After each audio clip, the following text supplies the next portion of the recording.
That night all the members of the community raised their voices and wept aloud.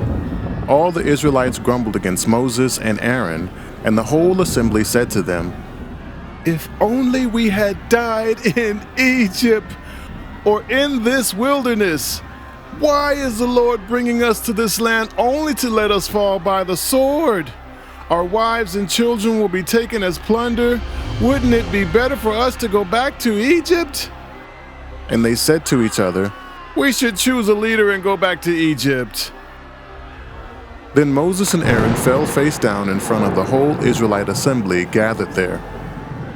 Joshua, son of Nun, and Caleb, son of Jephunneh, who were among those who had explored the land, tore their clothes and said to the entire Israelite assembly, "The land we passed through and explored is exceedingly good.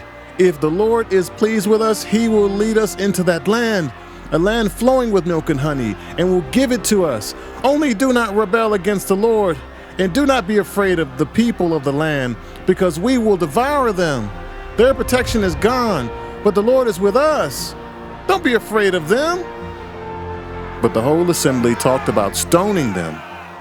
Then the glory of the Lord appeared at the tent of meeting to all the Israelites. The Lord said to Moses, "How long will these people treat me with contempt? How long will they refuse to believe in me, in spite of all the signs I performed among them? I will strike them down with a plague and destroy them, but I will make you into a nation greater and stronger than they." Moses said to the Lord, "Then the Egyptians will hear about it. By your power you brought these people up from among them, and they will tell the inhabitants of this land about it. They have already heard that you, Lord, are with these people, and that you, Lord, have been seen face to face, that your cloud stays over them, and that you go before them in a pillar of cloud by day and a pillar of fire by night. If you put all these people to death, leaving none alive, the nations who have heard this report about you will say, 'The Lord was not able to bring these people into the land he promised them on oath, so he slaughtered them in the wilderness.' Now may the Lord's strength be displayed. Just as you have declared, the Lord is slow to anger, abounding in love, and forgiving sin and rebellion. Yet he does not leave the guilty unpunished. He punishes the children for the sin of the parents to the third and fourth generation. In accordance with your great love, forgive the sin of these people, just as you pardoned them from the time they left Egypt until now." The Lord replied, "I have forgiven them as you asked.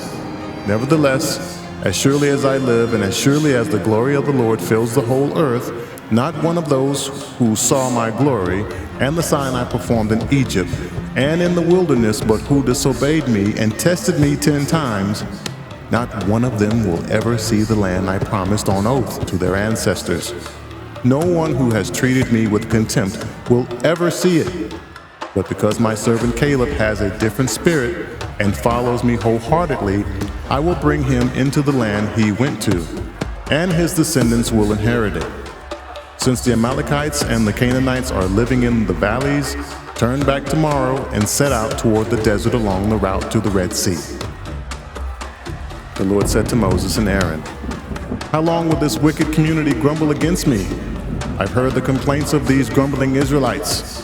So tell them, as surely as I live, declares the Lord, I will do to you the very thing I heard you say. In this wilderness your bodies will fall. Every one of you 20 years old or more who was counted in the census and who has grumbled against me, not one of you will enter the land I swore with uplifted hand to make your home, except Caleb son of Jephunneh and Joshua son of Nun. As for your children that you said would be taken as plunder, I will bring them in to enjoy the land you have rejected. But as for you, your bodies will fall in this wilderness. Your children will be shepherds here for 40 years, suffering for your unfaithfulness, until the last of your bodies lies in the wilderness.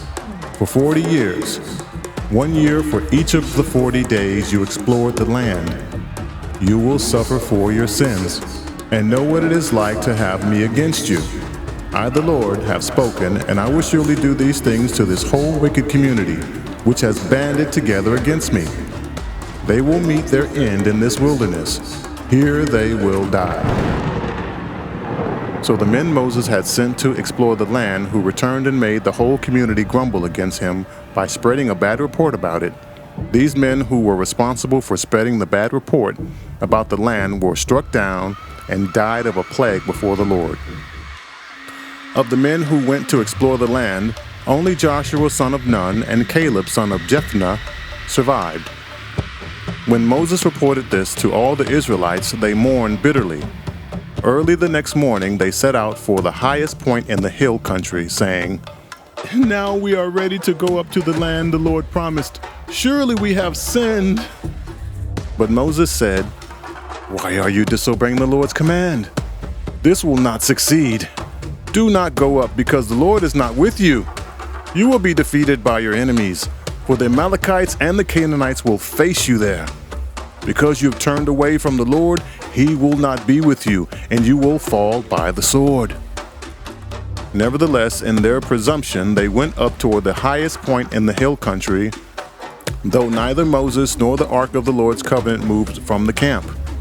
Then the Amalekites and the Canaanites who lived in that hill country came down and attacked them and beat them down all the way to Hormah.